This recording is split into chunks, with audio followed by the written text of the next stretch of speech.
Welcome to The Hypnotist, the show that gives you inside access to cutting-edge hypnosis with real clients facing genuine issues. Brought to you by the hypnotherapist demanded by celebrities, CEOs, and even royalty, Adam Cox. These recordings took place live from Adam's clinic in London's world-famous Harley Street. This podcast features powerful hypnosis, so do not listen while driving or operating machinery.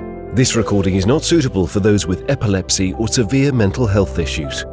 So, get yourself comfortable and enjoy today's episode of The Hypnotist. Hi, it's Adam here, and in today's episode of The Hypnotist, you'll be listening to a hypnosis session that was created for a lady that had a anxiety linked to the idea of being too far from her home, partly down to anxiety linked to a fear of not being able to go to the toilet. And what was evident is that this anxiety was based on evaluations which weren't necessarily true and certainly weren't useful. In a previous session, we'd built on this idea that anxiety wasn't a reflection of reality, but a reflection of the evaluations that she was making. And when I asked her what would come to mind if she had to do a 3-hour car journey, there were certain things that were coming up in her mind that were genuine evaluations, but these evaluations led to a presupposition that she wouldn't be able to get the outcome that she wanted. So one evaluation was that she's going to be trapped in a car for 3 hours. You know, what if she gets stuck in traffic? That she just doesn't want to do it. And then reframing these to positive evaluations with the premise that if she was to experience the 3-hour car journey with these dominant evaluations, if the part that was kind of optimistic and positive thought about a journey in this way, would that influence and diminish the anxiety that she felt? And clearly it did in her case. It was broad enough to enable her to use this session, the recording of this session, for any, let's say, journeys away from the house, so that she could think of a specific journey that she was about to make through the lens of this particular way of thinking, thereby activating that part that was less protective and more optimistic and positive. I think if you're listening to this, it may be useful if you have, let's say, anxiety of being away from your home. If you've got perhaps even social anxiety, I think it would work in lots of different cases. In her specific instance of, let's say, a fear of needing to use the toilet and not being able to go, certainly that might be useful, but equally this was built for someone specific. So if you're listening to this and you have got anxiety or a lack of confidence, there will be a link nearby where you can book a free 30-minute consultation call so that you can have a chat with me about working with me directly, and therefore any hypnosis is going to be customized and built for you specifically. But for now, find a quiet place where you won't be disturbed, relax, and enjoy the session.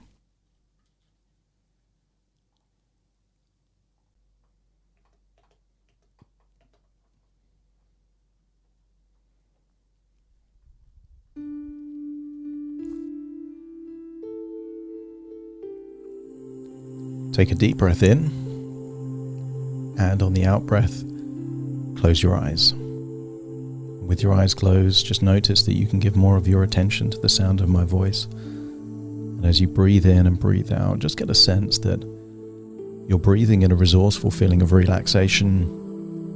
And as you exhale, any feelings of tension, stress, and worry is leaving your body in your outward breath. Simply by breathing in enables you to feel deeper and deeper relaxed. Use the power of your imagination to imagine a bright, vibrant color that represents resourceful relaxation. Imagine that color going in, up through the nose, filling your lungs, giving you a sense of resourcefulness. Become aware of any feelings of anxiety or tension in your body. Imagine that melting away. And then as you exhale, imagine that dissipated, melted tension and anxiety leaving your body in your outward breath, perhaps with a darker color. Really focus on the vibrant, colorful nature of that energy going in, and observe the darker shades leaving your body, giving you evidence that you're becoming more resourceful and more relaxed.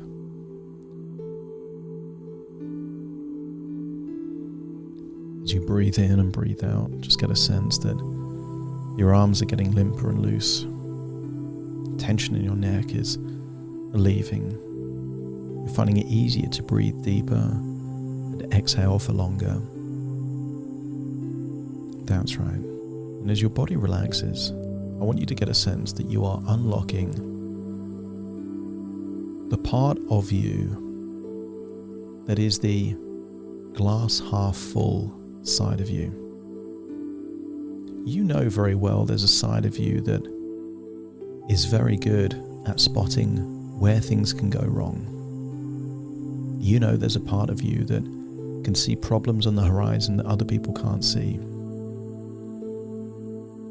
For many parts of your life, being able to preempt problems before they come up has served you very well. And I want you to thank that part for doing an amazing job. But like any tool, it's only useful for the particular job it has to do. A hammer is a wonderful tool, but you wouldn't use it to cut wood. A saw is a wonderful tool, but you wouldn't use it to drill holes.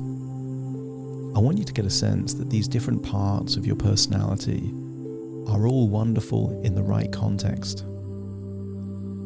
And for now, that part that likes to look out for the worst case scenario,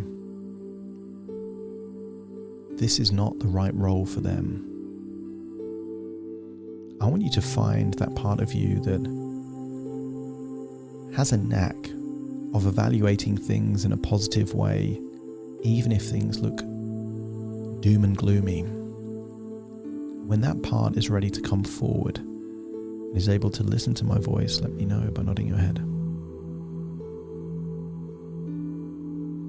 That's right. I want you to notice that everything has two sides. I want you to think of a long car journey, for example. Some people would think of that long car journey and think, I just don't want to do it. Whereas other people would look at the same car journey and in that positive intonation inside their own mind would say, I really want to do that. I get to do that. Simply by being able to drive. There are many people that have a driving license, can drive, but don't get to drive. So thinking about that car journey, that positive part might be thinking, I want to do this, but more importantly, I get to do this, because so many people don't. And if that part is able to perceive a car journey, no matter how long it is, as something that is desirable to do, something you want to do, something you get to do, just let me know by nodding your head. And as you evaluate a car journey in that way, notice what emotion comes up. You've had car journeys in the past taking you to wonderful places, and you thought not of the journey but of the destination.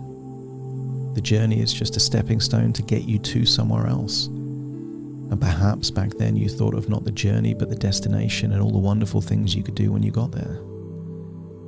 Maybe as a child you can recall a journey that took you somewhere exciting. I want you to tap into that feeling of excitement and bring it to the forefront now as you now think of a future journey. And you access that feeling of excitement just by evaluating that this is something you want to do, you get to do, and it's taking you towards something valuable and important to you. Some people would take a journey and feel that they're trapped in a small vehicle. And yet others would look at driving itself as a form of freedom. The reaction of most people passing their driving test and getting a driving license and getting their first car isn't, oh, I'm trapped, but that this is a ticket to freedom. Holding the car keys in their hand represents freedom. Having a driving license represents freedom. And that positive, optimistic part, I want you to tap into perhaps the first time that you felt that freedom when you were driving.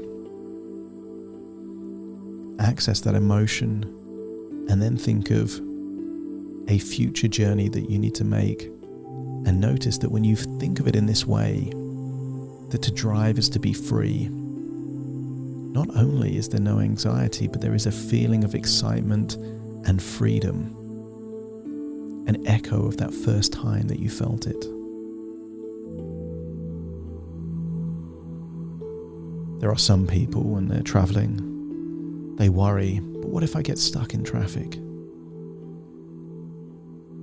Whereas most people just accept that occasionally getting stuck in traffic is just a minor inconvenience, a side effect of taking a journey. The overall attitude is, so what? If I get stuck in traffic, I'll just listen to a bit more music in the car. I'll just daydream a little bit while I'm waiting and then carry on. And if you feel it's possible to perceive that getting stuck in traffic is just such a minor inconvenience, just let me know by nodding your head. That's right. And perhaps there was a part of you that used to worry that if you're on a long car journey, then what if you need to go to the toilet, have a break, and then start to think that, isn't that the reason that they have all those service stations on the motorways? It's just a biological need for humans to go to the toilet every now and then. So the thinking can be, if I need to wee, then it can be. No big deal. If I need to go to the toilet, I can. And notice that with that evaluation, you've evaluated the stakes are so low that there is just no consequences, no worries. I want you to imagine holding those thoughts in that tonality in your mind, and then imagine taking that car journey all the way from beginning to end, picking up the keys, getting into the car. To drive is to be free. I get to drive. Driving, if there's traffic, thinking, so what? And at any point, if you need to go to the toilet, just deciding that you'll take the next exit to the service station, going to the toilet, and then carry on with your journey. Imagine taking a longer journey than necessary, simply because you like to drive. Imagine getting to your destination, doing whatever you need to do there, and feeling relaxed and calm. And then imagine driving back, also with this inner dialogue of, to drive is to be free. That this is something that I get to do, I want to do. That I can handle this. That whatever happens, I can cope, I can deal with it. And if your unconscious mind is happy to accept not just these suggestions, but the foundation of a belief that they're built on, which is your emotions are a reflection of your evaluations, and that you are the one in control of your evaluations. Just let me know by nodding your head. Imagine returning back in the car, back to your home, climbing back inside your body, feeling completely in the present, but activating this part and deciding that in the same way that you have a driver and a passenger, that for any car journeys, this optimistic part will be the driver,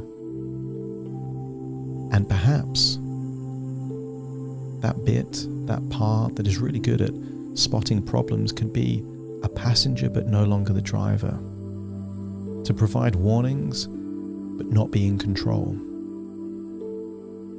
Sometimes it's useful to have a passenger next to the driver to point out possible dangers on the horizon, but it's the driver that gets to listen.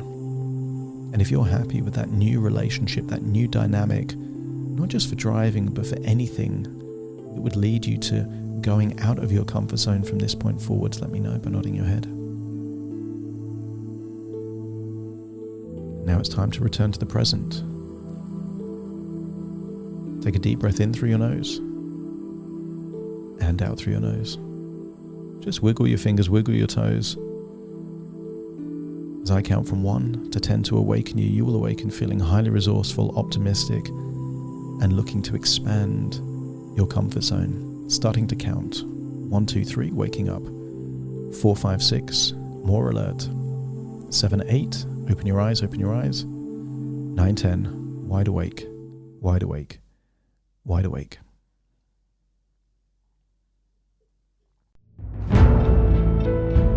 Thank you for listening to The Hypnotist with Adam Cox, the show that gives you inside access to cutting-edge hypnosis with real clients facing genuine issues. To automatically receive the latest episodes, please subscribe. If you'd like to support the show, please share this episode with just one friend you think it could help. And if this episode helped you, please leave us a 5-star review.